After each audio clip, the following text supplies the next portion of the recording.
Hello, everyone, and welcome to Slash Film Daily for Wednesday, February 3rd, 2021. On today's episode, we're going to discuss what we've been up to at the water cooler. This is Slash Film Editor-in-Chief Peter Sciretta. And joining me on today's podcast is Slash Film Managing Editor Jacob Hall. Hello, hello. Senior Writer Ben Pearson. Hey, what's going on? Writers Hoai-Tran. Hey, everyone.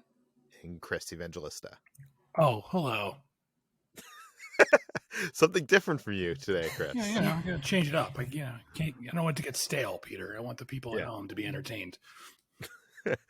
Brad is not with us today. He'll be back next week. So you'll get extra what he's been eating then. But let's dive into this. What we've been doing, I guess Ben is the only person that's been doing anything this week. So Ben, what have you been doing? Not much, really. I just did a couple of virtual interviews with some Marvel folks. I spoke with Jack Schaeffer, who is I think she's credited technically as the head writer, but for all intents and purposes, she's the showrunner of WandaVision. And then I had a chance to speak with Randall Park, who plays FBI agent Jimmy Woo on that show as well. So both of those interviews are up on slashfilm.com today, or probably are by the time you're listening to this. If they're not, then they will be very soon. So I would just encourage people to go and listen to or not listen, but read those interviews because, they were pretty tight-lipped. Obviously, they're in the middle of promoting a show that, hinges heavily on mystery and things like that, as we talk about every week on WandaVision. So they couldn't really say too much, but I think that there were some decent conversations considering the restrictions that we had. Can't wait to read those. You know what? I actually did do something this week for a change. I actually went out and got my hair cut, which is something I haven't done in 4 months, probably 5 months. I don't know, a long time, because California's been in lockdown. But now the haircut places, the salons have reopened. So I called my local Supercuts, because that's where I just get my haircut at Supercuts, and the phone picks up and it's this caller cannot be connected. This phone number has been disconnected. I was like, oh no, my haircut place has gone out of business because of the pandemic. So I found a new haircut place and I walked to it.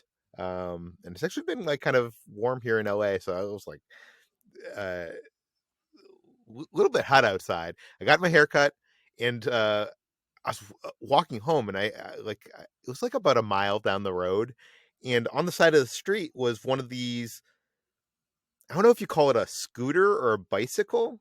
It looks like a scooter, but it has a seat. Do you guys know what I'm talking about?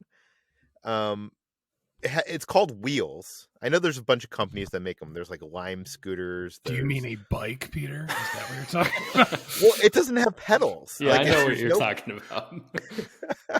It's an electric scooter, but with a electric scooter that looks like a bike.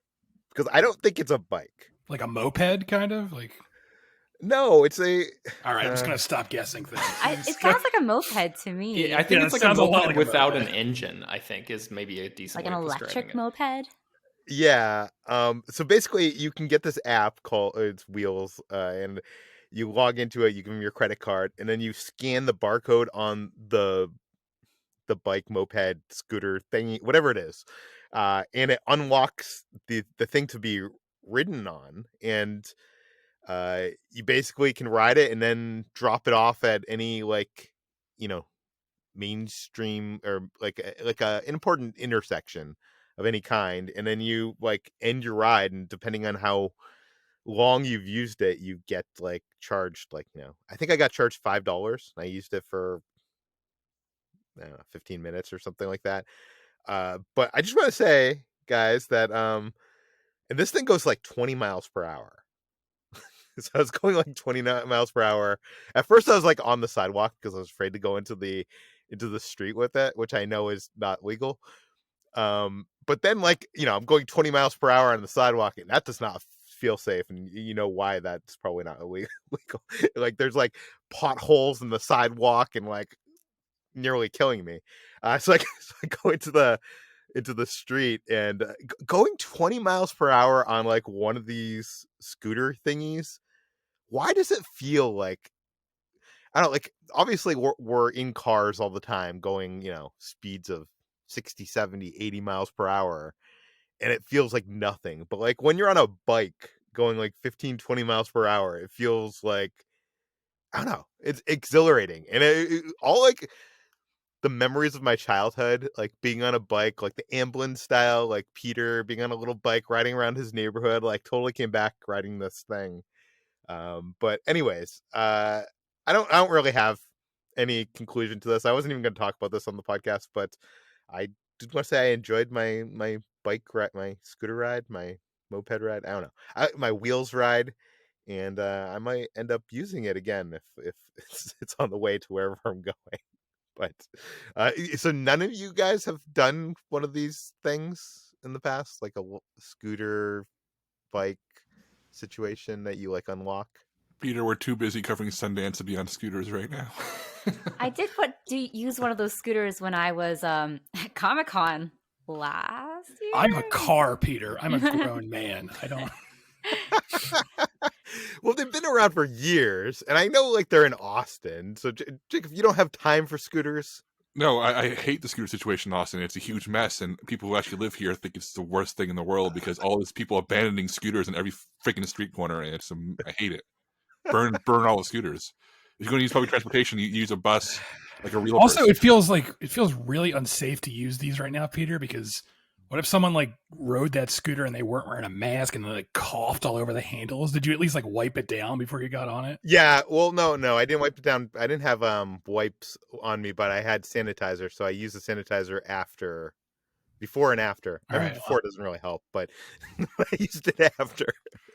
So, although I don't know, I want to get into like the whole safety thing, but like it seems to me that even the CDC says that like touch is like really not that big of a transmission, unless they cough thing. Directly onto the handlebars, and who knows. Yeah. But even then, like you have to touch it within like a certain time, and then like put your finger in your mouth. Like it's like literally like.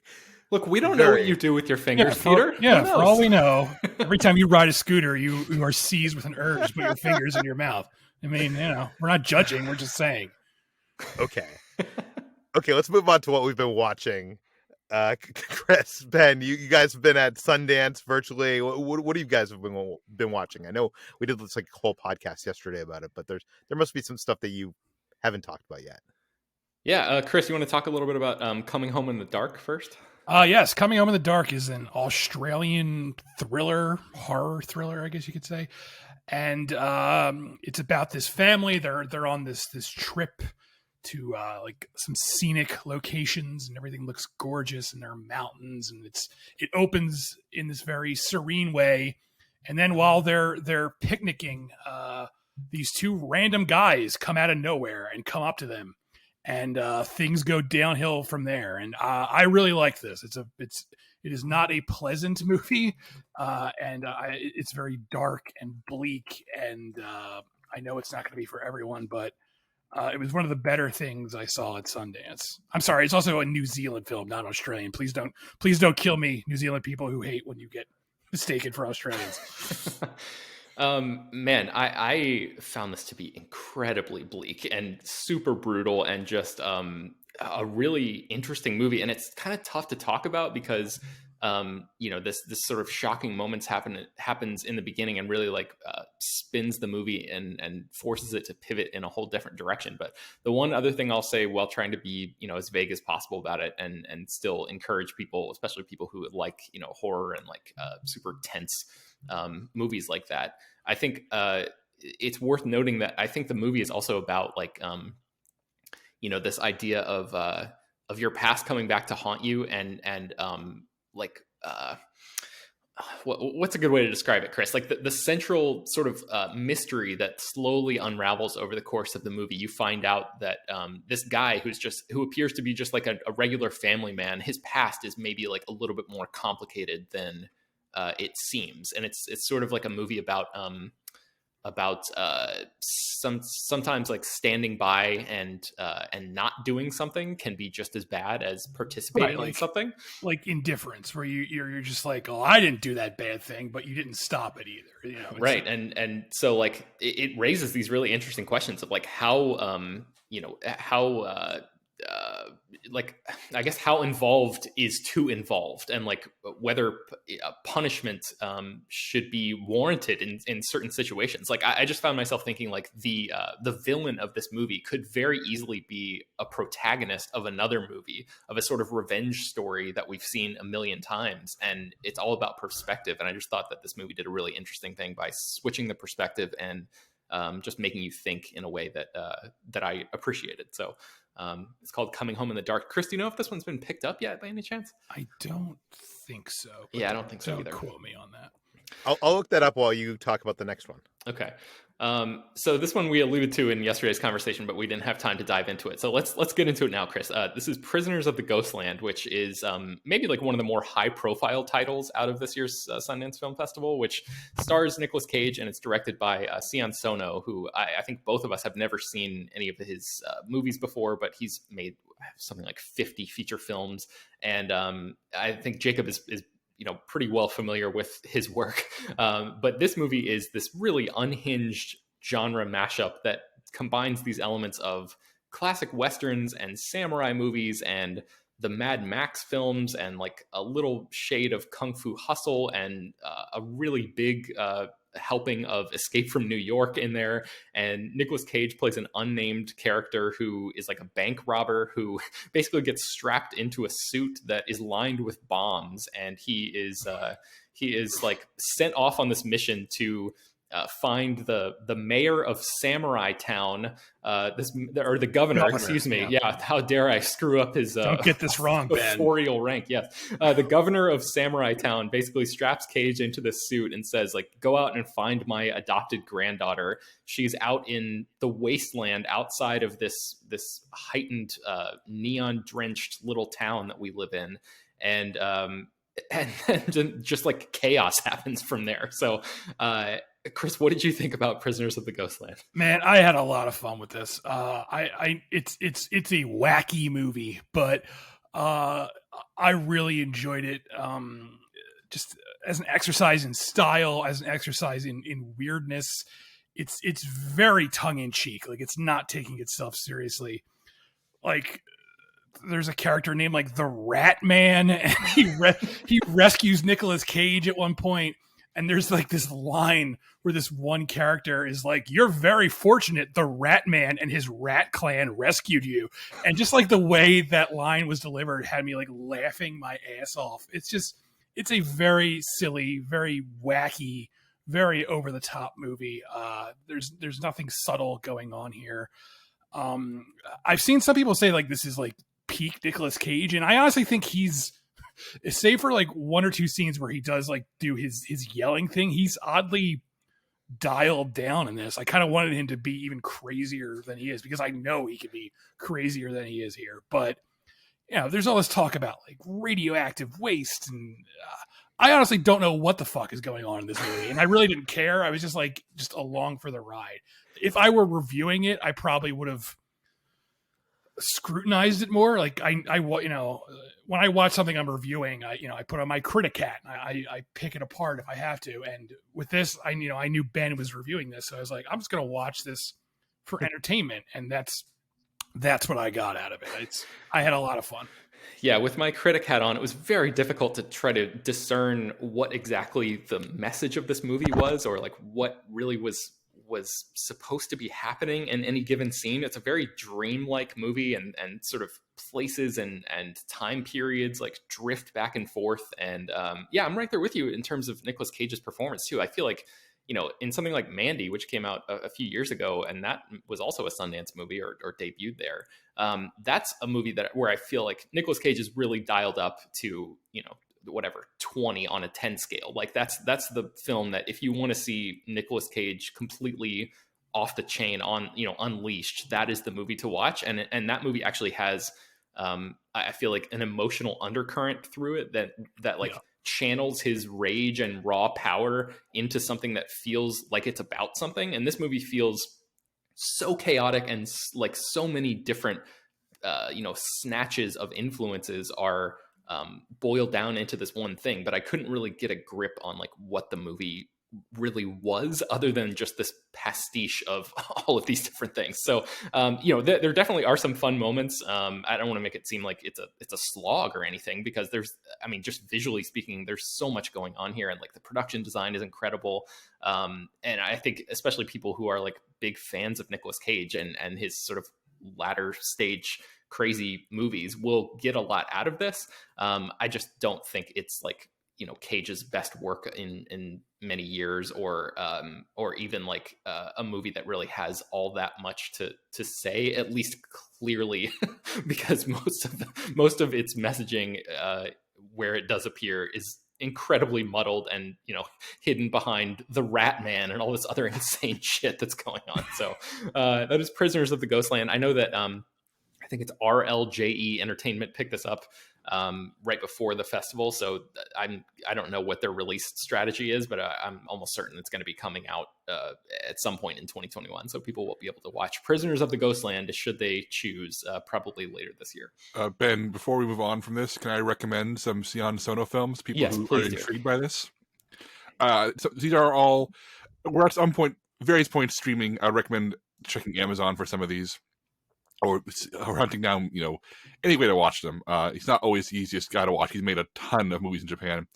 I'll recommend Love Exposure, which is the best 4-hour epic about obscure photography you will ever see.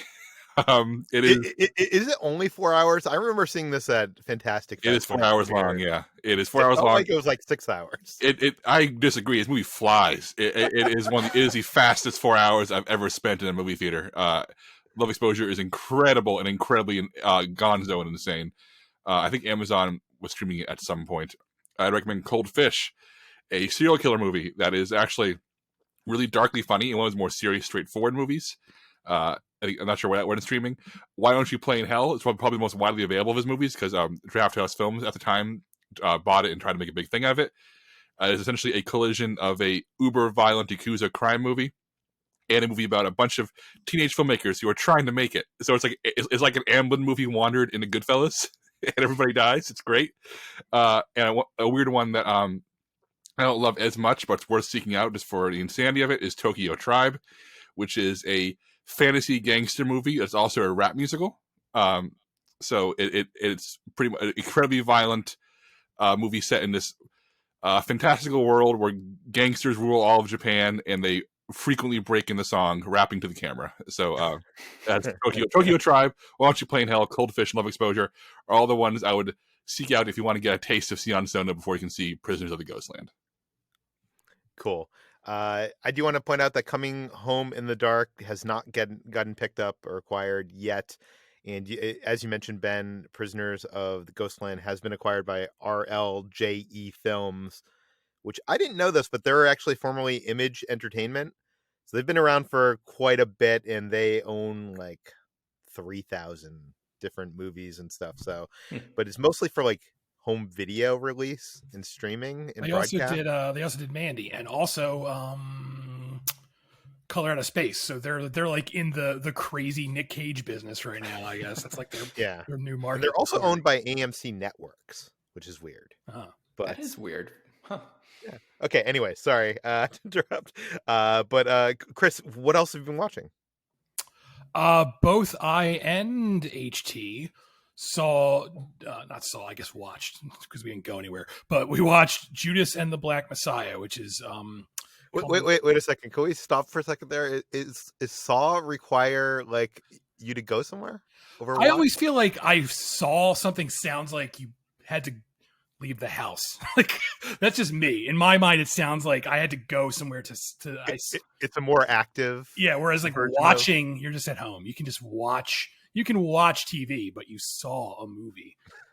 These aren't like ironclad rules. I'm just saying that's how it sounds to me in my destroyed mind. So just go. Chris's rule book. Yes, in the Chris book of rules, that's how it plays out.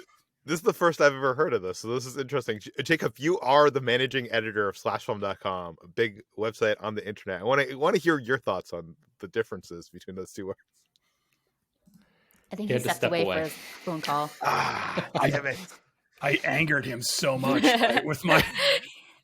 Okay, we'll just go on without Jacob then. Tell us about Judas. Judas and the Black Messiah. It's based on the true story of Fred Hampton, who was a member, was the leader of the Black Panthers in Chicago. And the movie is about how a man named William O'Neill was tasked with infiltrating the Black Panthers by the FBI to get close to Fred Hampton. And the trailer for this dropped late last year, and it was like one of the best trailers I've ever seen. It was such a great trailer that it got me incredibly excited for the movie. And the movie is very good.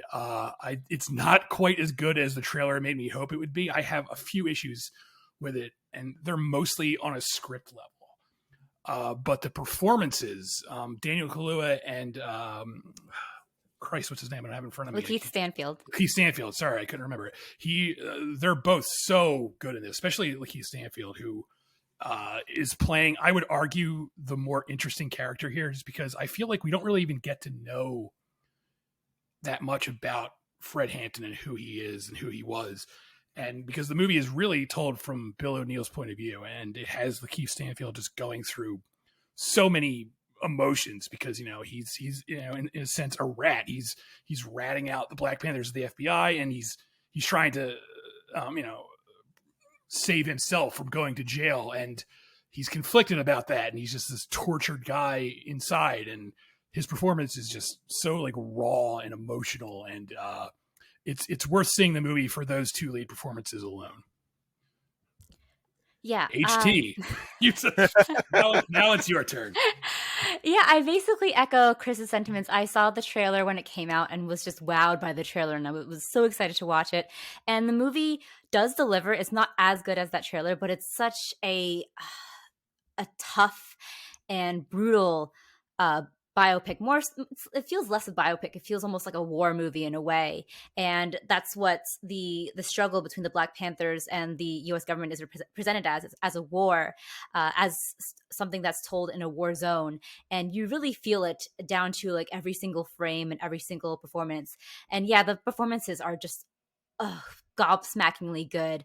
I was really blown away by Daniel Kaluuya's. I did like Lakeith Stanfield, but I do think that Daniel Kaluuya has a much showier role, and I naturally gravitated towards that a little bit more. But he's just a powerhouse. He's just a force of nature in this movie, and he's just in a way that's like so electrifying and feels like a career best performance for him. Honestly, it even after loving him in Widows and in Get Out, he just is so dynamite in this role, and his character is written to be more of an icon than flesh and blood actual character, but I feel like his performance really transcends like any of the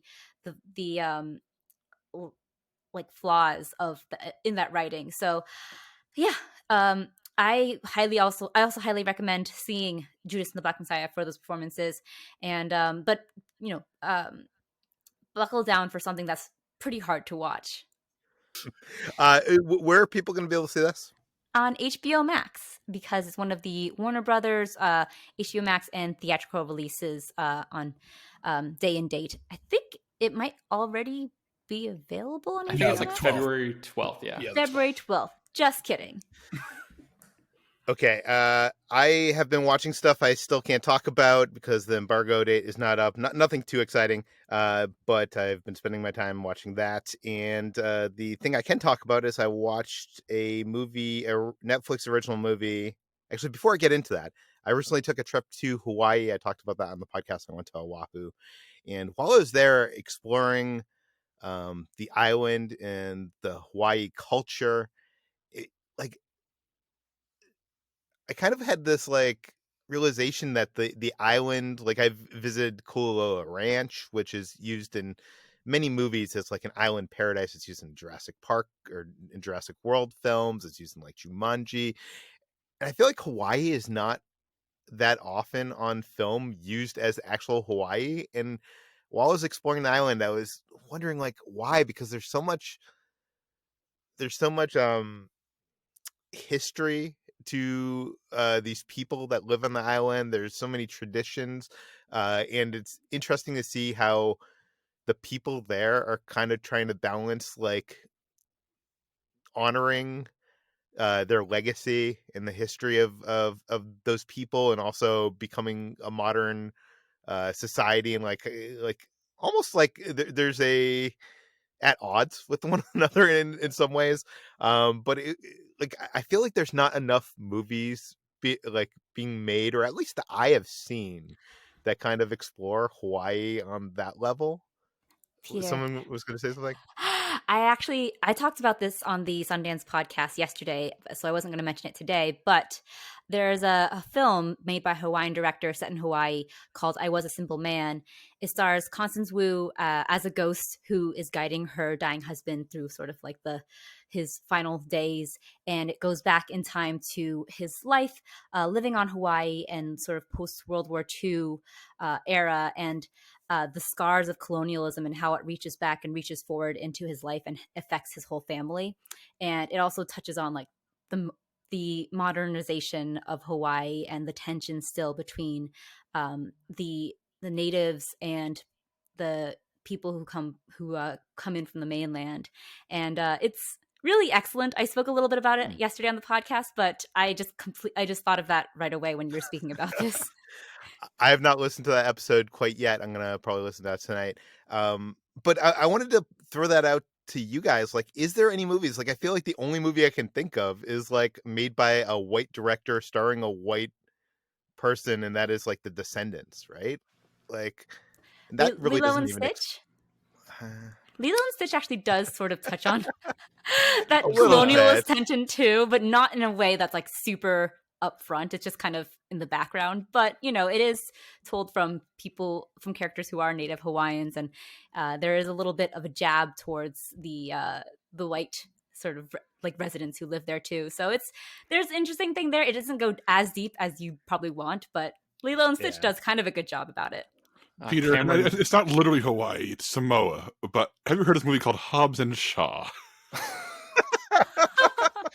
I've seen it, Jacob. I did see it. No, Family. I am 99% joking. But that movie is, if it was a better movie, we'd be having a conversation about how it deals with that tension, because it's there subtly in the third act in a way that a better movie would have explored. So I kind of thought about that, even though it's a different Pacific island, it's a similar tension. But Hobbs and Shaw sucks. So, and speaking of bad movies that kind of touch on it, I feel like Cameron Crowe's Aloha also like just barely like hints at this, but then doesn't really explore it in a meaningful way. Also, have you ever seen this great movie? It's called Lava, and it's about two mountains that fall in lava. Oh no. Okay, you're stretching this a little too far, Chris. No, like, I know that there's probably movies out there. There's probably like independent movies that were filmed on the Hawaiian Islands. Like I know when I was flying there on Hawaiian Airlines, like there was like a whole section of their in-flight entertainment of like movies I've never heard of that were all like, you know, movies about Hawaii set on Hawaii, and I'm sure there's probably some good ones. So, anyways, if you're a listener out there and you know of any good ones, you know, send them in to me at peter@slashfilm.com. I'd be curious, because right now we're dealing off Lilo and Stitch and Lava, the short film from Pixar, which is, I don't think, the best options. It's okay. This all brings me to, I saw this trailer a couple weeks ago for this film from Netflix. It's called Finding Ohana, and Ben, I think you wrote this up for the site. You you were not interested in this movie whatsoever. You thought it looked awful. I mean, I was nicer by the time I was done writing the article. The rage at what appeared to be just a pure Goonies ripoff had subsided, because, as is well documented on this podcast before, I despise the Goonies because I did not grow up and having any sort of nostalgic attachment to that movie, and I watched it as an adult and found it to be like completely grating. But I think by the time time I was done writing that article, I had come around on it and loosened up a little bit and thought like, oh, this is good for, you know, the next generation. Cause it looks like a movie that's aimed sort of at like, I don't know, like a Gen Z crowd. Yeah.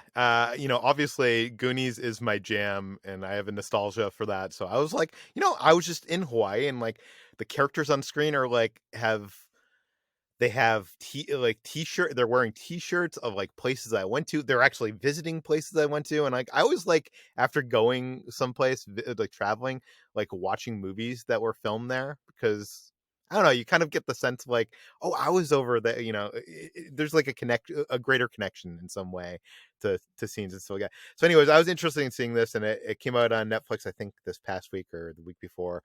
So Kitra and I watched it, and this is the story of a family who were originally born in Hawaii, that they have been living their whole life in New York City, and the female protagonist, who is played by Ki Pihu, and it's her, I think her first role of anything, from what I can tell of IMDb. And she's of Hawaiian descent, like as an actress as well.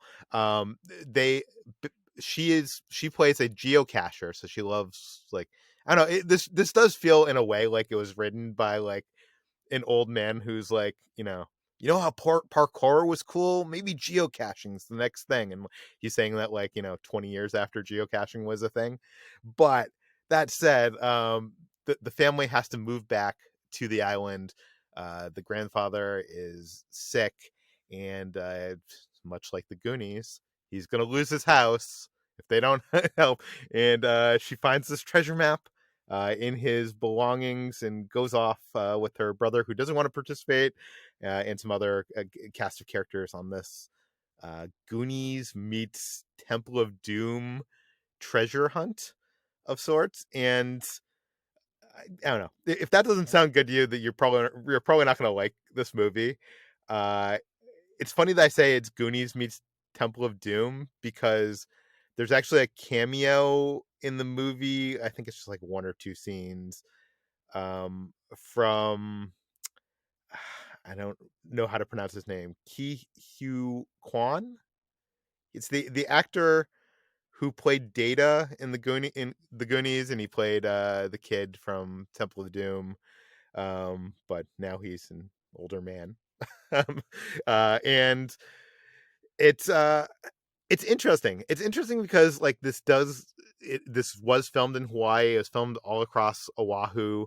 They have scenes that like are actually filmed on Kulaloa Ranch, but unlike most movies, it's not filmed on Kulaloa Ranch to look like another place. It's actually the treasure, spoiler alert, is somewhere on Kulaloa Ranch. So they sneak into the ranch, and at one point are actually walking through like filming locations, being like, why do tourists come here to like look at the filming location of Lost? Like they're having conversations like that. So it's interesting because I had just been there, and it's yeah. I don't think you usually use Kulaloa Ranch as Kulaloa Ranch. So most of the film was shot in Hawaii, but the cave stuff was actually shot in Thailand, because the caves in Hawaii are kapu. I think it's kapu, which means sacred ground. I don't know. This is like a heartwarming family adventure film. I don't think like, adults are gonna really be into this, but if you have a family, it's sometimes predictable. The ending gets a little weird. It's the directorial debut of Taiwanese director Jude Wang. She's a TV director who's been working for the last decade on like things like Fresh Off the Boat and Crazy Ex-Girlfriend and some other stuff. And she's attached to direct some comedy starring Aquafina and Karen Gillan. So I made me watch for that. I don't know. I liked it more than I thought I was gonna like it. But that said, the I guess the disclaimer that I had just been there and I have some kind of emotional connection to these locations in this island, and I feel like that might be making me like it a little bit more than other people. But yeah, so that is that is Finding Ohana. and it's on Netflix. And I didn't get to say it does delve into like Hawaiian culture, and maybe not like not deeply in the way I wanted to, but more than lava and Lilo and Stitch. So yeah, I would recommend it. If you have a family, I'd recommend it. Jacob, what have you been watching? Not much. It's been a very busy week for me where I've been just running around taking care of both professional and personal things. But I have found some time for two things Chris was right about. So I will be brief with them since Chris was right about them in That's previous what I episodes. like to hear. Put that on a t-shirt. Things Chris was right about. I watched The Little Things, a new Denzel Washington serial killer drama. And Denzel is really good in it because he's Denzel and that's what he does. This movie's garbage. It's real bad. And it keeps getting worse as you watch it. You keep thinking, oh, this is going to be a 90s throwback cop thriller.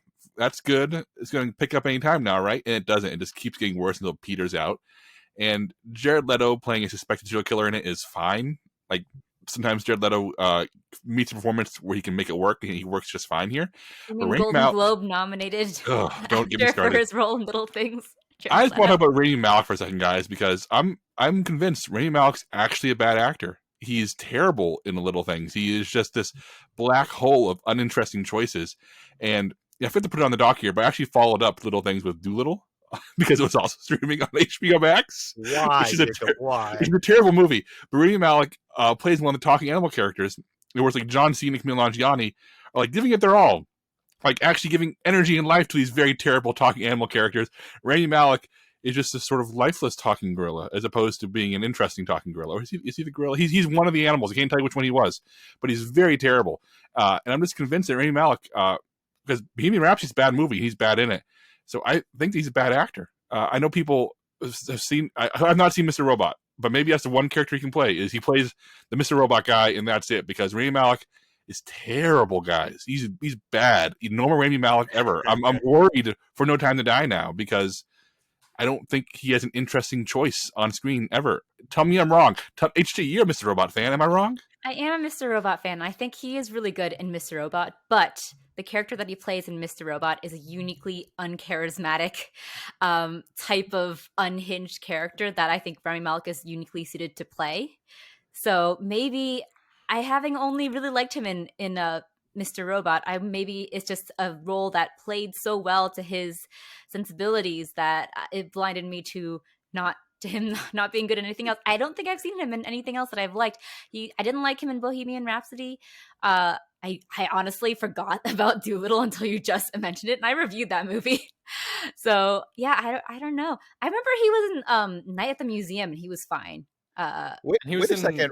He was in The Master? Yeah, very small role. Yeah, he's one of the people who's. I think he was okay in Short Term 12 as well, but that was like many years ago now. So I don't know what happened to him, but I guess he digressed. He regressed. I mean, anyway, he's very bad. I didn't put this in the doc, but I'll mention it here. I did watch Doolittle because after Little Things, my wife and I were like, "Oh, that sucked." So we made very strong drinks. And I put on Doolittle as a dare. We watched all of it. Doolittle's real bad. And Robert Jr. is really bad in it, and he's doing this Welsh accent that is a terrible choice because he's not good at the Welsh accent and makes all his dialogue incomprehensible because he's not speaking with a accent he's comfortable with. And every 15 minutes, my wife would just literally yell at the screen, "Who is Doolittle?" Because the movie spends so little time explaining who this guy is or who his character is beyond his Welsh accent. It is a Holmes and Watson level disaster, in that I want to read an entire book about how it was made, because I know there was reporting last year. This is a 2020 movie, guys. Doolittle was 2020. No way. Oh, Yes. Oh my god. Yes, it was a January 2020 movie, and there was a lot of reporting about what went wrong on that set. But I need to know more because it's such a clusterfuck. It is. I was getting giddy with how bad it was after a point because. It's such a terrible movie. Stream on HBO Max, by the way. So do a double feature of The Little Things and Doolittle on HBO Max if you want to see a Rami Malek double feature of why he should not get hired ever again. But also on HBO Max, a good thing. This is something that Chris recommended as well. 30 Coins, the HBO Europe Spanish horror miniseries from director Alex de la Iglesias, who I've seen in some of his films at film festivals, and he's a madman. His stuff is really great. He just no holds barred horror weirdness. And this is him being given like the full power and production of HBO to make an 8-episode horror series that's just like him going, I'm going to do whatever I want. I'm going to put you want Ouija boards, you want giant monsters, you want boxing priests, you want bowls dipped in holy water, you want Catholic conspiracies, it's just everything. It is just, I haven't finished yet, and I don't think the series stuff is wrapped up yet, but I'm watching it slowly because each episode, it feels like a complete season of TV. Like more happens in a single episode of 30 Coins than in most HBO shows do in their entire runs. So after an episode, like, man, I can't do another one right now. If I do another one, I will literally be exhausted and need to take a nap. But 30 Coins is really spectacular. Chris, it's been a few weeks since you reviewed the first 4 episodes for us. Since you're ahead of me, has it maintained its momentum? Oh yeah, it's great. I love it. It actually, I had this thought. The second most recent episode is that it reminds me a lot of the Preacher comics. Like, it feels like a better adaptation of Preacher than the Preacher TV show. I mean, it's not set in America, so it doesn't have that Americana thing to it, but the whole like crazy religious madcap conspiracy stuff and demons and all the stuff that the Preacher comic did so well feels like it's really captured here really well. Because I didn't really like the Preacher TV show. It just didn't have the bite that the comics had. So this reminds me a lot of that. So if you're a fan of the Preacher comics and you want more of that sort of zany religious weirdness, this is the show for you. Yeah, you're right about that. I love the Preacher comics, and I liked the Preacher TV show for what it was, but it never felt dangerous. It never felt like it was actually blasphemous. Like, I didn't feel that, like, the Catholic in me, as I was raised Catholic, read the Preacher comics, it felt my heart pounding, like, oh my God, lightning's going to strike me for reading this. And I never felt that while watching the Preacher TV show, but I feel that while watching 30 Coins. Yeah. So yeah, 30 Coins, HBO Max. Watch that after you've watched The Little Things and Doolittle. Okay. Ben, how do you follow that up with? I have no idea. I'm going to try, though. I'm going to just run through a few of the Sundance movies that I watched that I did not talk about yesterday. So I'll kick things off with a film called We're All Going to the World's Fair. This is probably the most lo-fi, sort of low-budget movie that I saw at this year's festival, but it's really interesting. It's from this filmmaker named Jane Schoenbrunn, and it opens with this high school girl who records a video of herself saying the same phrase 3 times, pricking her finger and smearing blood across her computer screen, and clicking play and watching this video, which is like this elaborate initiation into a massive multiplayer online role-playing game called The World's Fair, which is supposed to be the internet's scariest online horror game. So this is not a documentary, but it kind of feels like one, because most of the footage feels shot by, consumer grade cameras, and a lot of it is like from her laptop screen looking back at her. It's not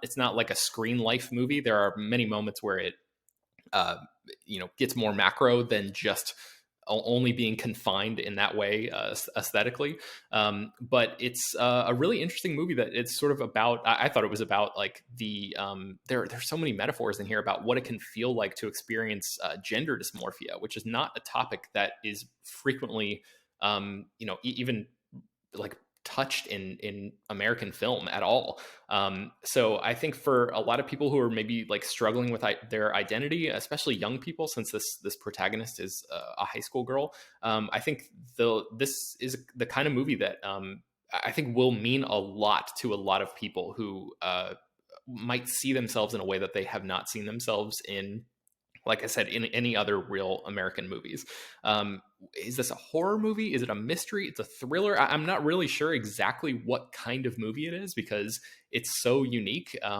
But I found it to be really interesting and like worth thinking about.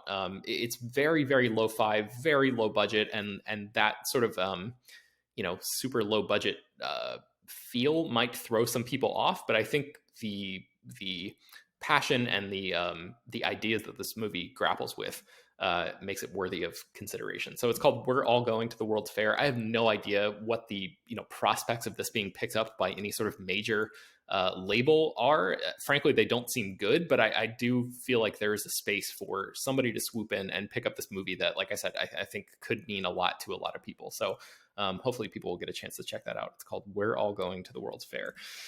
Let's see, what else? I watched a movie called First Date, which Peter, this seems like the kind of setup for a movie that you would really, really like. It's basically a very simple setup for it centers on this quiet kid named Mike who really, really just wants to take his crush out on a date.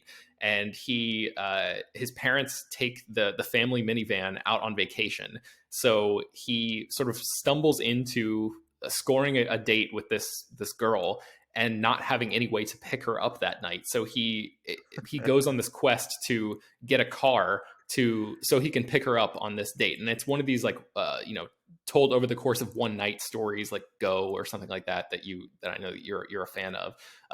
And I also like those movies, which is why I thought I was really going to like this film. But wait, Ben, Yes. You're setting me up here. You got me interested, and now you're going to tell me it's not good.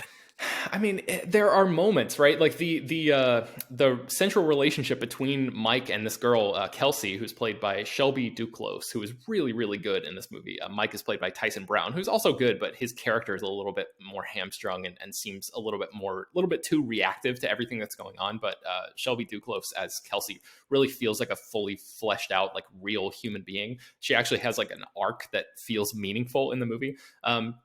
Their relationship is the heartbeat of the movie, and just not enough time is spent on that. All the moments where they are talking and hanging out and being together are really good and like fun and feel exactly like the kind of movie that I hoped this would be. But this whole film, really beyond that initial setup, is just distraction after distraction after distraction. It's one of those movies where like you overcome an obstacle and another one or two are thrown up immediately right in your path. And so it kind of feels like, damn, I wish you could just get around to giving me the thing that you want. And I know that's what this movie is trying to do, but its supporting cast of characters are so annoying and just terribly written and really gratingly performed. It feels like at its worst, it's one of those Tarantino knockoffs from the late 90s where, people thought that all they had to do to make low-level criminals interesting was to have them like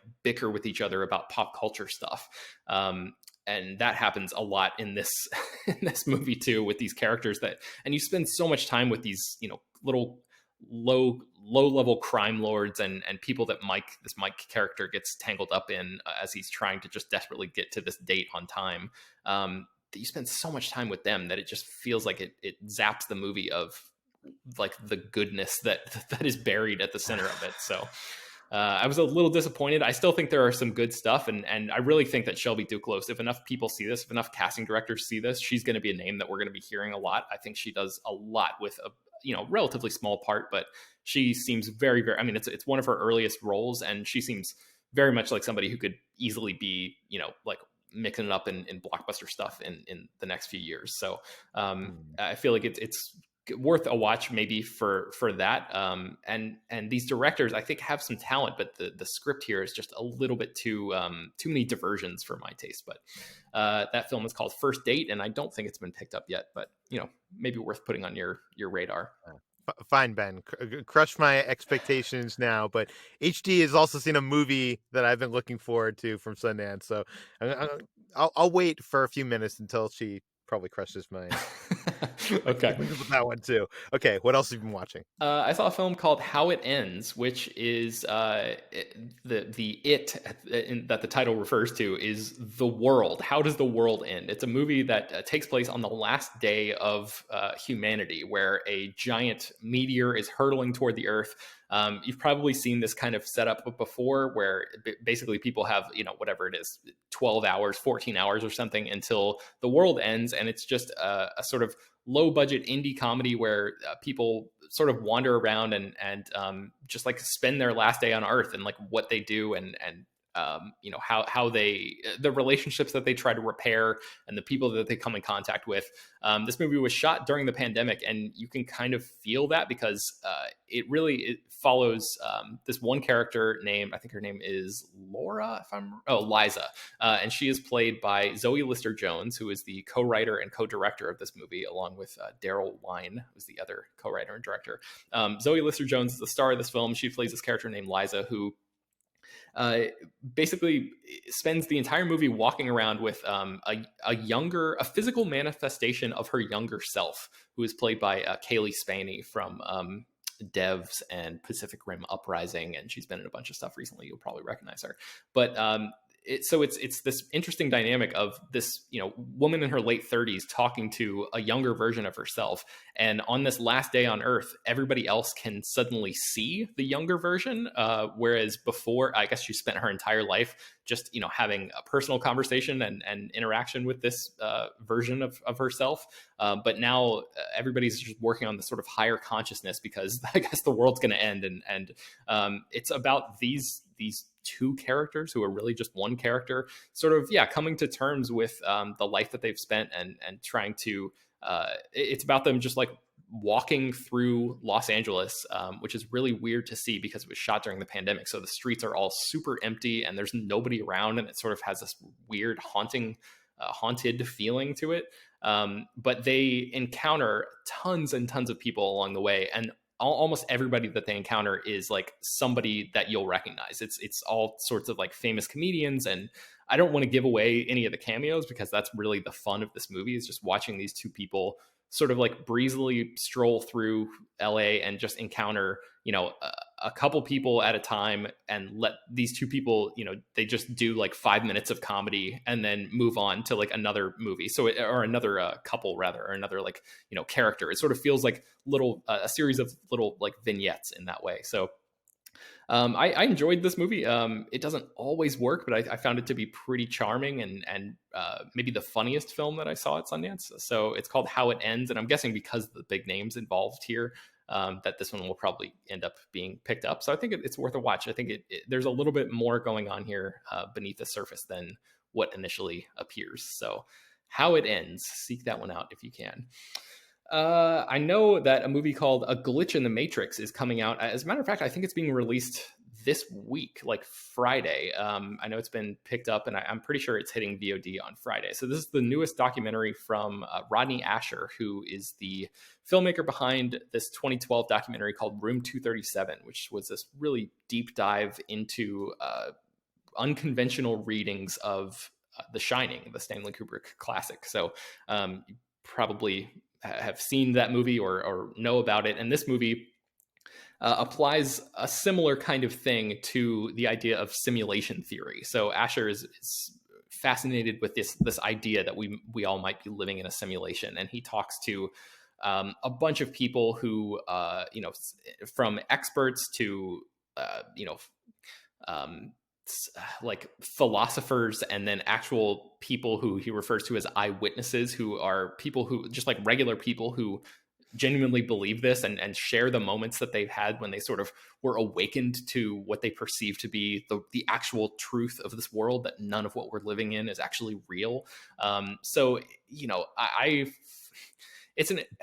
it's a weird thing to talk about right now because conspiracy theories have become, I feel like they used to be harmless, and now they are very much not harmless, as anybody who's watched the real news can tell you.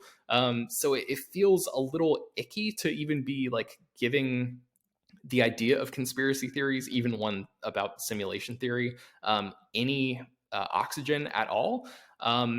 But I mean, there is some kind of interesting stuff in here. I just felt like I really hated a choice that this movie makes late in the film, where it really puts you in the head of a person who murders his entire family because he believes that he's living inside the Matrix. And I just thought that the depiction of and sort of siding with that character was really kind of despicable. And like, I don't know, the movie does not acknowledge the number of people who play violent video games and don't go out and commit crimes, and it seems to link those two things. It feels like something out of the 90s, right? There was all this panic, I remember, when I was growing up, of like, oh, if you play violent video games, you're going to go out and just murder people on a killing spree and stuff like that. Or if you listen to, you know, this type of music or whatever, you're going to be, you know, opened up to being, you know, a school shooter or whatever the hell. And this movie kind of makes that argument where it like really gives a lot of air to this guy who subscribes to that. Like, you know, he was listening to the Drowning Pool song Bodies, like that song where it's like, let the bodies hit the floor, when he was murdering his family, and just goes out of his way to say, these are the lyrics of the song that I was listening to at that time. And it really makes it feel like he's trying to blame his decision and his actions on this pop culture that he was consuming and just wasn't able to like, to like comprehend on a level that everybody else could. And the movie seems to try to excuse that behavior. And I just found it to be kind of repulsive in the way that it handled that. But I maybe I'm taking this a little bit too seriously, because I have not done a deep dive into the reactions on this, but I've seen, I don't know, 10 or 15 different reactions online since this premiered at Sundance, and all of them have been positive. So I'm the only person that I know that has seen this movie and really did not. I found it to be quite distasteful. So, you know, Well, I guess. Tell me this, Ben. Yes. Like, this filmmaker typically like presents all these like theories and stuff, and I don't feel like he, like, you use the word take a side. I don't feel like he usually takes sides. Yeah, I think you could make an argument that he spends a lot of time on that particular segment to try to lay the groundwork for what is called the Matrix defense, which is this legal defense that it's a branch of the insanity plea that has been used by several people since this case happened, including the DC sniper tried to use this legal defense. But so I think you could, you know, to be generous, you could say, oh, he spends all this time, you know, putting us inside this character's head and headspace, just to set up the idea that this legal defense exists. But I just felt like it was way too much, and really, in a way that it felt like it was excusing this person's actions instead of just like presenting it like there is a way to do it, to get that same information across without seemingly siding with this horrific person in such a way. So I don't know. I found it to be a little bit muddled, and kind of like, repulsive in certain spots. But there are some interesting ideas presented. So if you're fascinated by this idea of simulation theory, the movie does touch on some interesting concepts and sort of extrapolations of the ideas presented there. But yeah, that one segment really just like tanked the whole experience for me. So that's called The Glitch in the Matrix, and it comes out later this week if you want to check that out for yourself. Two more films really quickly. I watched a movie called Searchers, which is a really nice, lovely documentary about online dating in New York City. And it was directed by this filmmaker named Pacho Velez, who takes this really interesting aesthetic approach where he puts the human faces in the center of almost all of the frames of this movie, but projects the dating apps of those people onto the camera. So they are looking straight down the barrel of the lens at the audience as they are swiping left or right on potential matches. And it's all about this idea of like what you're looking for in a partner, and why people, swipe the way that they do in certain times. And it's presented in this really visually interesting way where it's like you can form a connection with these people because they're staring right at you and they're really looking at what is being projected onto the camera lens. But I've never seen, I guess like Errol Morris or something, the documentarian, has done,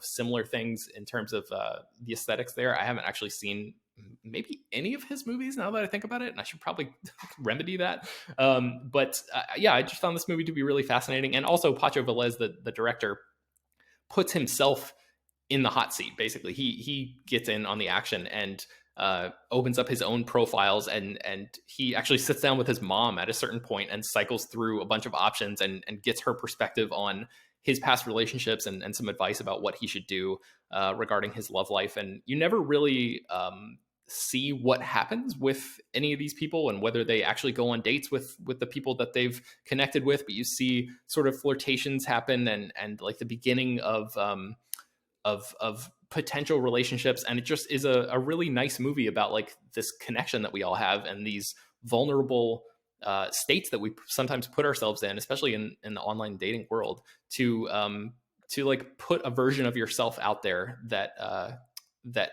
you're just like waiting and hoping and crossing your fingers that somebody approves of you and likes you. And I just thought it was a really a nice little movie. So it's called Searchers. Wait, And then can we talk for a second about a filmmaker choosing that title? I know it's not the same title I know, as the 1950s yeah. John Ford film, but like that film, The Searchers, is like one of the most influential movies, of all time, probably. Probably, yeah. And like I feel like naming your film Searchers means that you're never gonna turn up number one in the Google search result. You're never gonna like I don't know, that just seems doom for your film. Yeah, it makes sense for the subjects of this movie.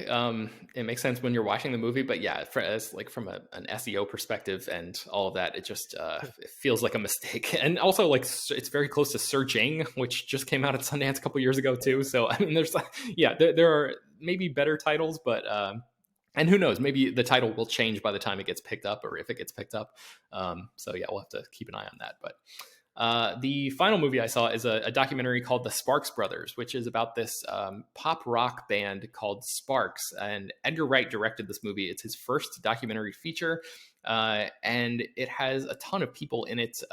Weird Al Yankovic, Mike Myers, Beck, Fred Armisen, Patton Oswalt, Jason Schwartzman, Flea from Red Hot Chili Peppers, a lot of talking heads just explaining about this band and how super influential they were and have been, because their career spans over 50 years and 25 albums and almost like, I think, 400 or 500 songs or something like that. I've never heard of Sparks before, but I know that they are, popular in, like, I guess more indie circles, but they are, this is such a great documentary because like I said, I've never heard of them before. I've never heard a single one of their songs, but by the time this was over, I was like really into if not all of their music, because they changed so drastically over the course of their long career. And that's one of the best things about them, is just the way that they have the singular vision for what they're trying to do. And they do not give a shit at all about current trends or hype or any of that stuff. And they just like, they explore and just go after their own creativity in a way that I don't think any other band has ever done. But some of the music, because of that, some of the music resonated much more with me than others, because their musical styles just vary so drastically across, the past 5 decades. But the guys themselves, Ron and Russell Mael, who are the brothers who form the core of this band, Sparks, are just so interesting as just like documentary subjects. And they are now like, older, probably in their 70s, 60s, 70s, something like that. And or maybe even a little bit older. And they're still at it and still just making stuff that I think is being really widely respected among people who are into their stuff, and people in the music community. It's really kind of amazing to watch, just as like a historical like factual thing of like, hey, this band exists and this is what they've done. And then Edgar Wright does a really great job of like bringing this sort of personal element to it too, and humanizing these guys and introducing you to them in a way that it makes you feel like I want to follow this, and I respect the level of craft that they put into everything, and they're just like unerring quest for creative, like an uncompromised creative vision. So I know that this movie is going to be picked up and distributed, because it's an Edgar Wright movie, and studios would be insane to not do this. So The Sparks Brothers is the name of that film, and I apologize for talking so long. And you're right, they are in their 70s.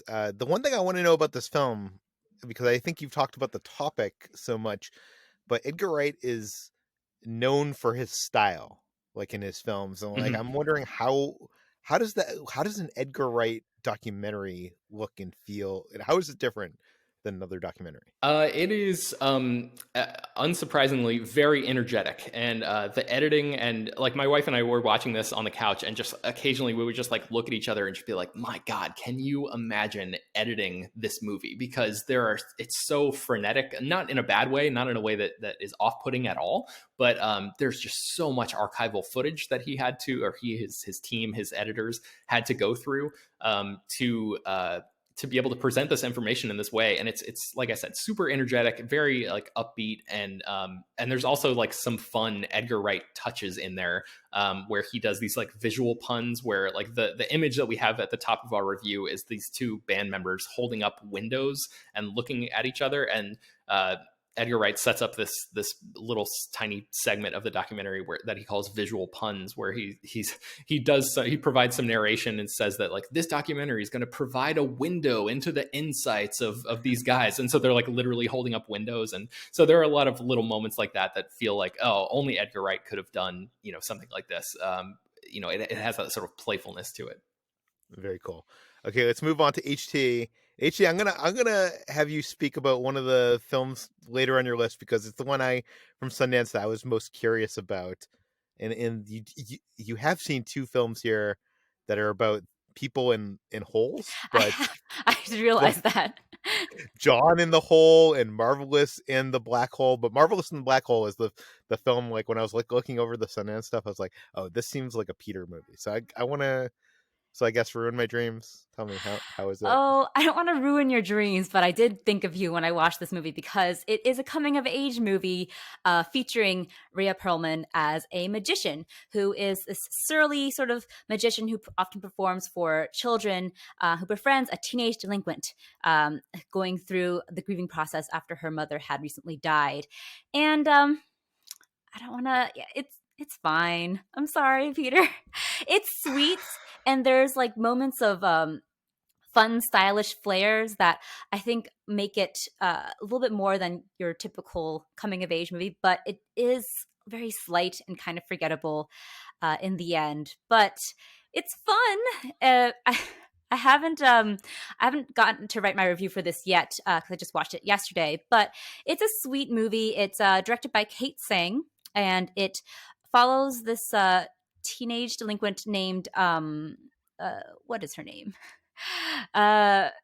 Sammy, who is played by Mia Sech, and her mother has recently died. Her father is dating a new woman, and and Sammy is just dealing with all of this teenage angst. So she acts out by beating up, by breaking things in her school bathroom, and tattooing little X's all over her leg. And she imagines her anger as a person with just a black hole as a face. And she eventually gets enrolled in this summer class where she runs into this magician played by Rhea Perlman, and they become friends, and she gains an interest in magic. And through learning to use magic to tell her story and to tell a story as her mother used to do, she starts to, become better and learn about herself. And it's fine, but I mean, I think you'll like it, Peter, but I just found it to be just a little bit too slight for me. And the director here, I think, comes from animation, like wrote some episodes of Steven Universe and stuff like that. Mm-hmm. But this is like their big screen debut. So I will shouldn't say give that it a try. I say check it out, because it feels like a movie that's specifically attuned to your interest. And Kate saying, like, her animation background does bring like a fun flair to it. Like, there are moments where you can see Sammy's thoughts on the screen in little scribbles and little animation that kind of jumps around the screen. So that's fun. Yeah. What about John's Hole? Is John in the Hole any better? Oh, John in the Hole is very fascinating. So it's a very different movie too. So John in the Hole, I actually thought specifically of Jacob when I was watching this, because it reminded me essentially of a horror movie version of Home Alone, which imagines the Kevin McAllister kid as the worst kind of psychopathic villain that could exist. And and Jacob already has that reading of Home Alone, I know. And this movie basically is a more straightforward version of that. It is the directorial debut of Pasquale Sisto, written by Nicholas Jacobone, who wrote Birdman. And it also stars Michael C. Hall and Jennifer L. As the parents of the titular John, played by Charlie Shotwell, who starred in Captain Fantastic before. And he's really chilling and gives this great dead-eyed performance as this character who you really don't know what his inner psyche, his inner thoughts are.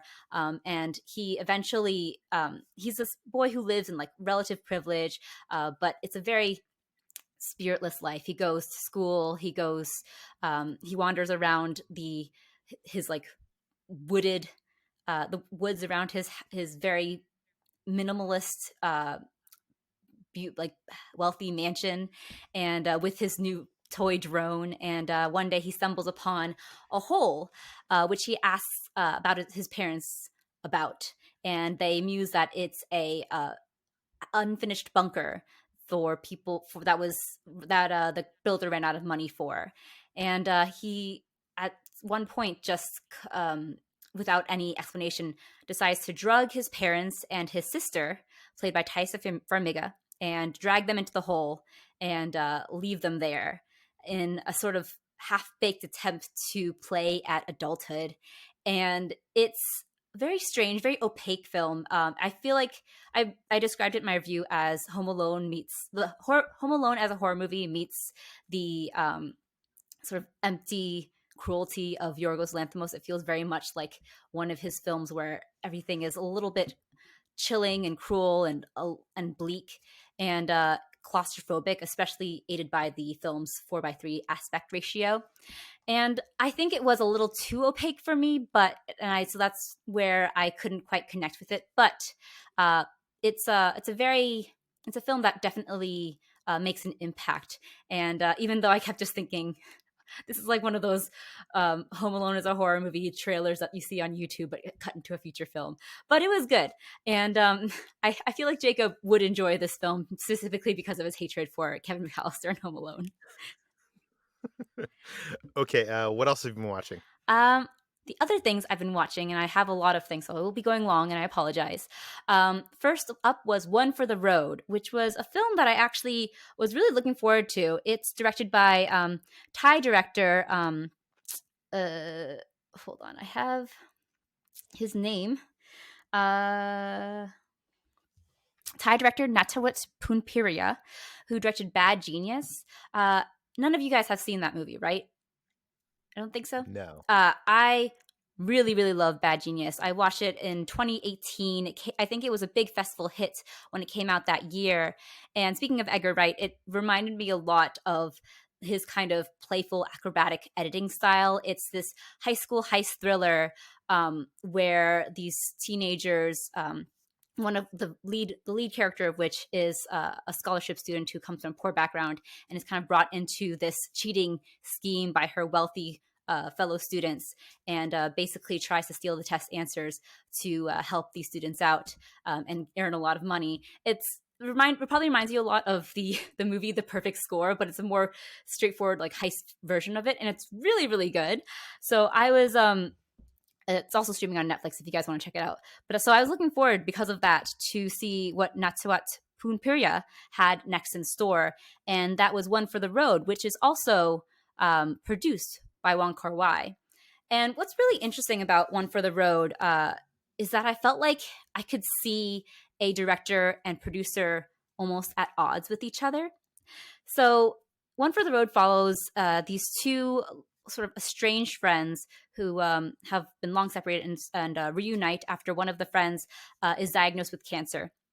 And he asks his friend who had been living in America up until then to come back to Thailand and to drive him around the country so that he can reunite with his exes and give them back items that he had kept from them in a sort of farewell tour to the people who he regretted how they parted or regretted how they left things off in some way.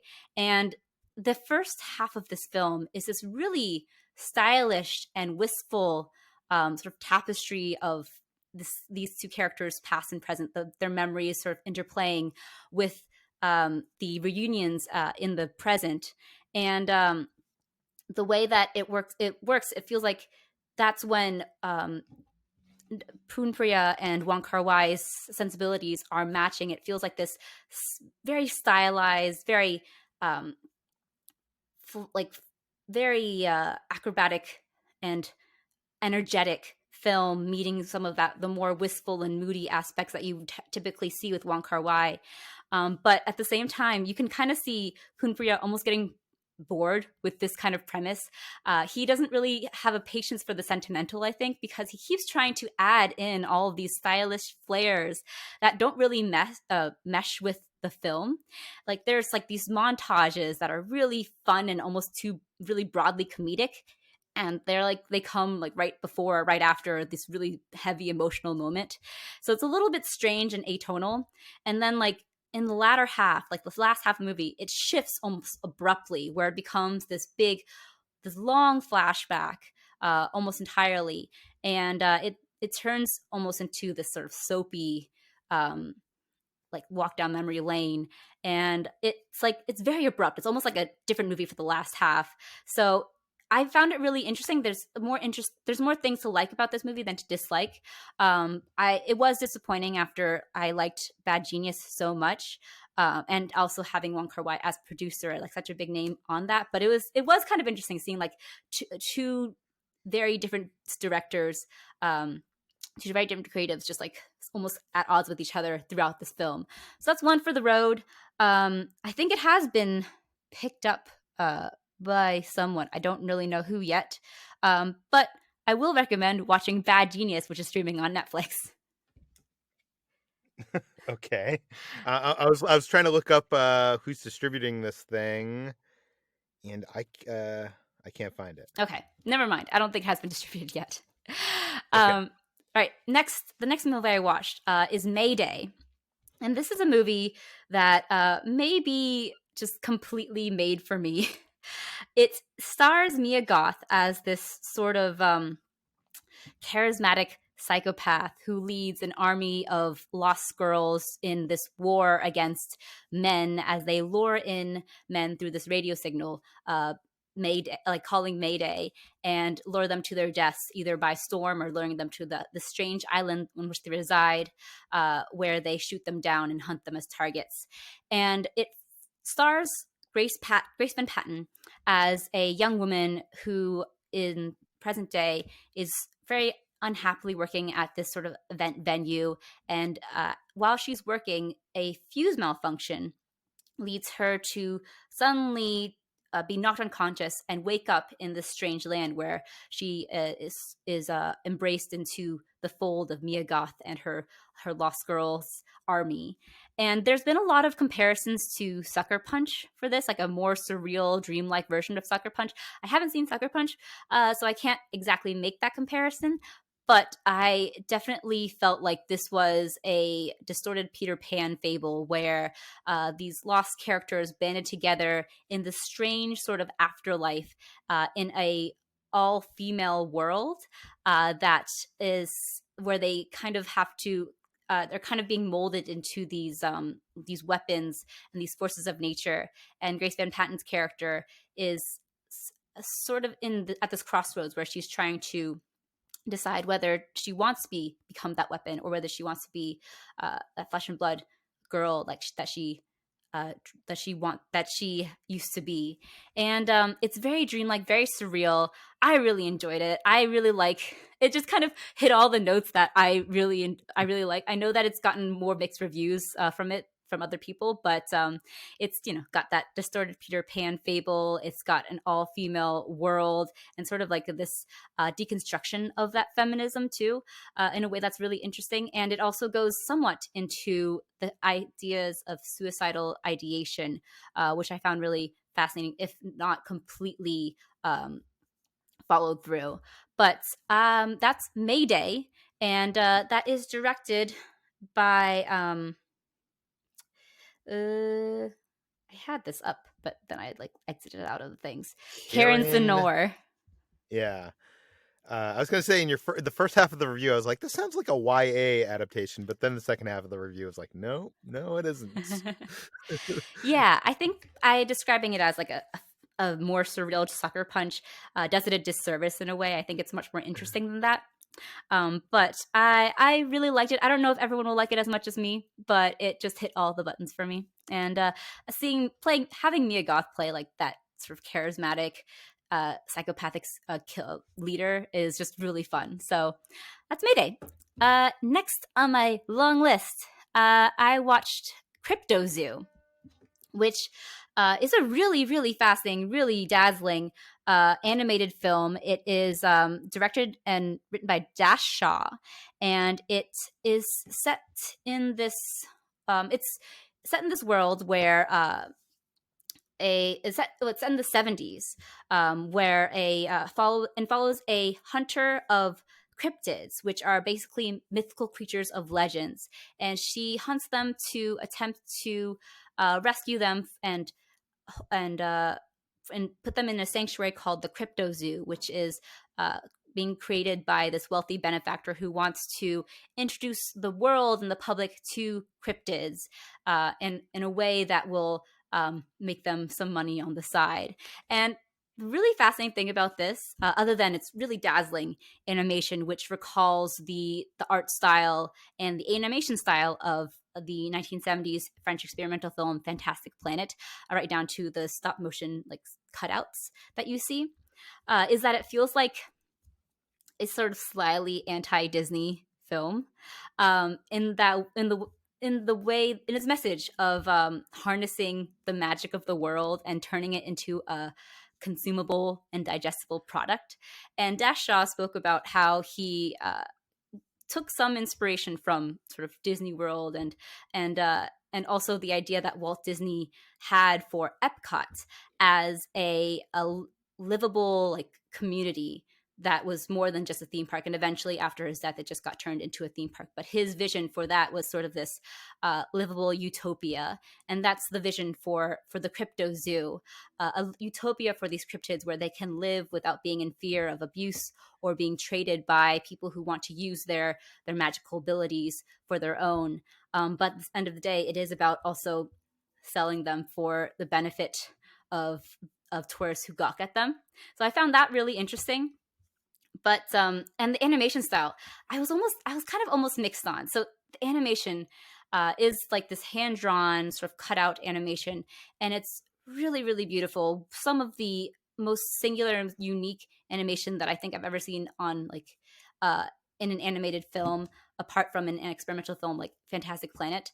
But it's also ugly in a way that I know is deliberate. And I know that it's supposed to be speaking to sort of the ugliness of humanity or whatever, but I found it sometimes really unpleasant to look at. And maybe it's just because I'm really shallow. I like to look at pretty things.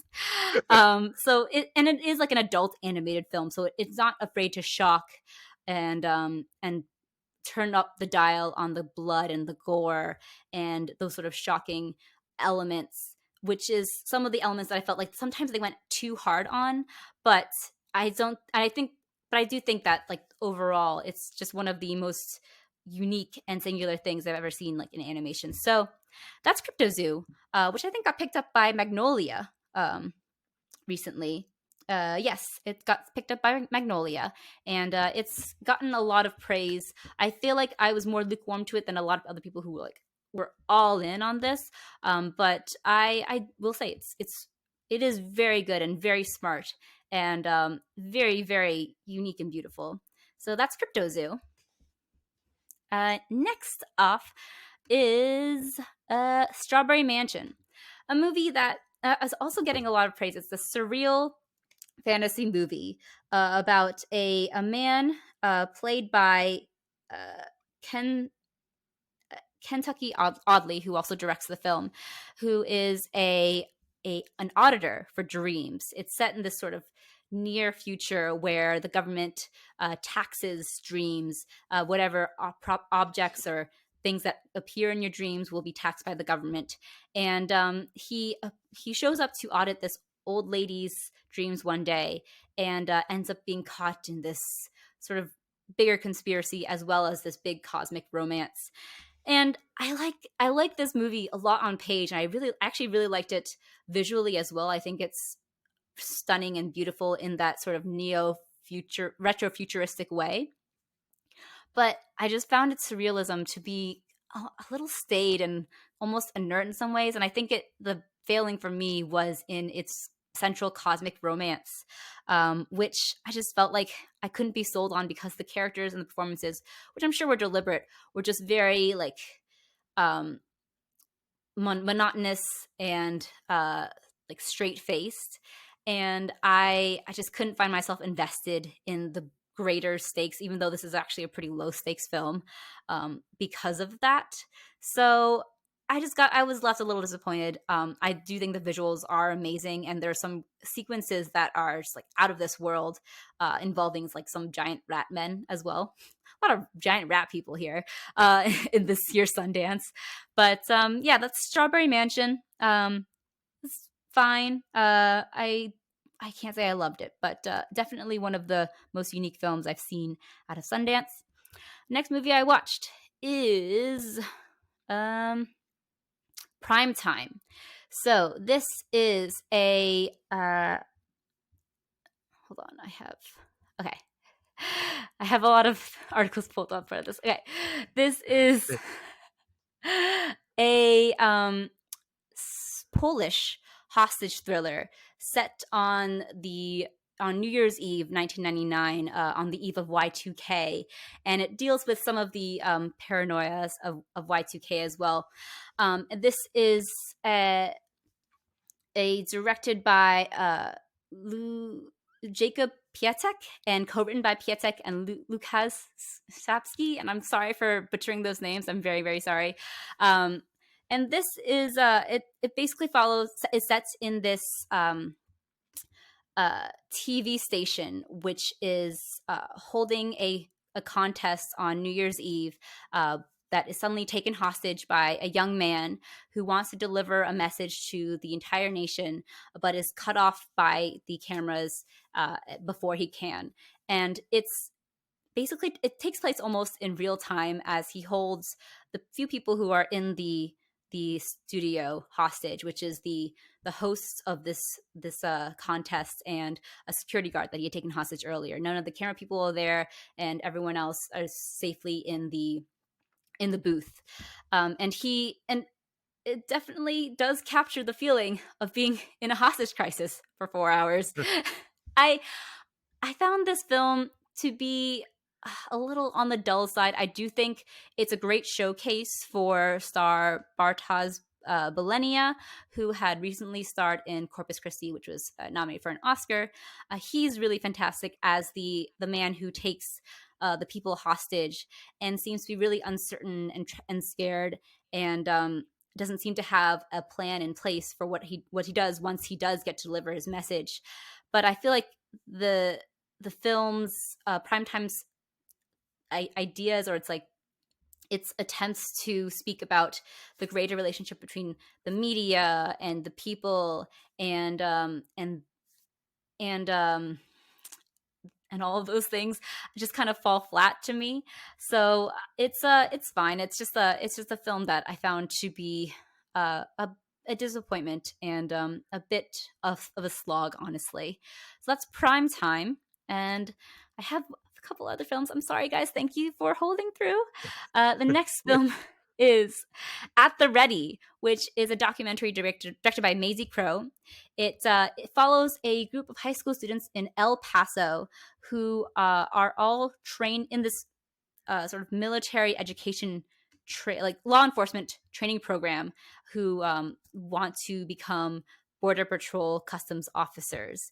And it's interesting because all of these people in the documentary are actually of Latino or Latinx descent, and the film follows three students in particular, and it follows basically leading up to the re-election of Ted Cruz and the loss of Beto.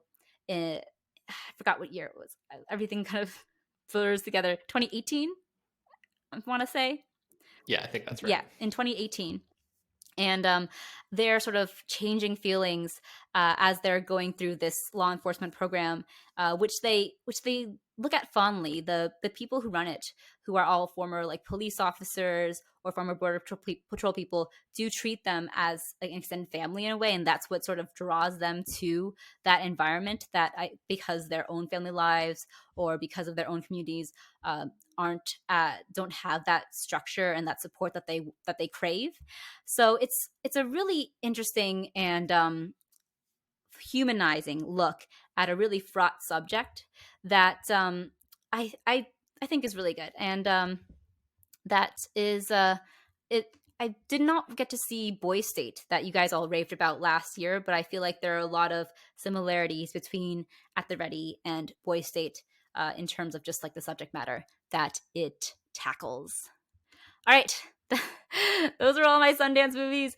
I have one more movie that I watched that was not for Sundance. I took a break briefly because I was going to do an interview for this film, and that's The Mauritanian, which stars Jodie Foster and stars Tahar Rahim as the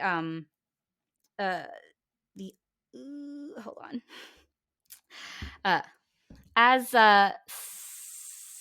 Mohamedou Old Salahi, who was a Guantanamo Bay prisoner held in the prison for 14 years without charge. And it basically follows the lawyers who are the humanitarian lawyers played by Jodie Foster and Shailene Woodley, who are sent to review his case as the U.S. government is preparing to make their own charges against him and send him to the chair, essentially. And it's based on the 2015 memoir by Salahi called Guantanamo Diary, and basically follows this whole legal process. It plays out as a pretty straightforward legal paranoid thriller, which I think was a good choice because this film could have easily become a very sort of inspirational prison drama, but I feel like in the process it does lose some of the human interests of the story. But thankfully, Tahar Rahim is there to sort of carry, and I say carry, that human interest. He is so excellent. I remember being really wowed by him when he started in his breakout performance in A Prophet, which is a French film from I think around 2009. I don't know if any of you guys seen it, but I highly recommend watching it because he is just fantastic in it. It's also a prison drama in which he plays a petty criminal who sort of rises through the ranks in prison and ends up becoming much more of a criminal than he was when he first entered. And here he plays a character who is just held against his will without any reason and without any explanation, and he goes through just awful torture that is really harrowing to watch. The film sometimes goes a little bit too deep into the drama of it all, but Tahar Rahim is just phenomenal, and I know he's already getting some awards buzz for his performance, rightly so. He's just a powerhouse and so human and so affecting in this role. And you really feel the resilience of the character whenever he is on screen. There's a nice sort of optimistic touch to his performance that I really enjoyed. So that's the Mauritanian, and that will be hitting theaters soon on February 12th. So that's all. Those are all the films I watched. Thanks for sticking by me, guys. Thanks for watching and reporting back about all that, HD. And with that, we have reached the end of today's Slash Film Daily. You can find more of all of our work at slashfilm.com. You can find this podcast on Apple, Google, Overcast, Spotify, all the popular podcast apps. Please feel free to send us your feedback, questions, comments, concerns to us at peter@slashfilm.com. And please rate and review this podcast on iTunes. Tell your friends, spread the word, and we'll see you tomorrow. Hey, Peter. Jacob, there was one thing I wanted to tell you about this. I forgot to tell you about the scooter thing. You can tell me that after I finish the necessary business of opening a gargantuan book of insult, offense, and effrontery, sharp retorts for posts, caustic clips, input, put down by Louis A. Safian. And once you know, I'll open up to the writers section, page 401. How is it taking us this long to get to the writer section? think we that may seems like have- it would have been obvious. We may have visited it years ago, but I'm revisiting it again because there are only so many sections in this book. Peter, you're one author who's sure to be flooded with pan mail. Oh, because it's getting panned? You're one author who's sure to be flooded with pan mail. Mm-hmm. People are probably throwing tomatoes at me off stage too. Sure. Peter, why would you do this? Please. HT, she writes books nobody will read and checks nobody will cash. Oh. Ben, They won't cash them because she doesn't have the money in her bank account. yeah, it's true. Ben, he wanted to be a novelist badly, and he's achieved his ambition. He's a bad novelist. That's genuinely funny. I like that. Chris, his book will leave its mark on literature, like chicken pox.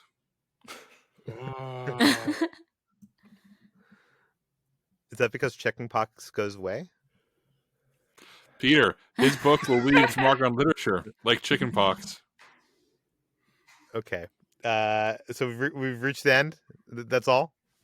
Do you want me to keep going? No. Okay. Can I still tell you about the scooter thing I forgot to tell you about? Sure. Because I know you hate these scooters. There's this one feature on the scooter that I didn't use, but you can play music on your iPhone, and through the app, it will Bluetooth connect to the scooter, so it'll play the music out of the scooter while you're driving down the street.